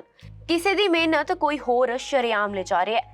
ਸਾਈਬਰ ਸਿਕਿਉਰਿਟੀ ਖਤਰੇ ਵਿੱਚ ਹੈ ਅਤੇ ਸਾਈਬਰ ਧੋਖਾਧੜੀ ਵਾਲੇ ਲਗਭਗ ਹਰ ਦਰਵਾਜ਼ੇ ਤੱਕ ਪਹੁੰਚ ਕਰ ਰਹੇ ਨੇ। ਇਸ ਸਭ ਦੇ ਵਿਚਕਾਰ ਆਮ ਲੋਕਾਂ ਤੇ ਮਹਿੰਗਾਈ ਦੀ ਮਾਰ ਵੀ ਵਧਦੀ ਜਾ ਰਹੀ ਹੈ। ਬੈਂਕ ਆਫ ਨਿਊਜ਼ੀਲੈਂਡ ਯਾਨੀ ਕਿ BNZ ਨੇ ਫਿਕਸਡ ਹੋਮ ਲੋਨਸ ਦੀ ਵਿਆਜ ਦਰਾਂ ਨੂੰ ਵਧਾਉਣ ਦਾ ਫੈਸਲਾ ਲਿਆ ਹੈ। 14 ਅਪ੍ਰੈਲ ਤੋਂ ਫਲੋਟਿੰਗ ਹੋਮ ਲੋਨ ਦੀਆਂ ਵਿਆਜਾਂ ਦਰ 5.15% ਤੋਂ ਵਧਾ ਕੇ 5.50% ਕਰ ਦਿੱਤੀਆਂ ਗਈਆਂ ਨੇ।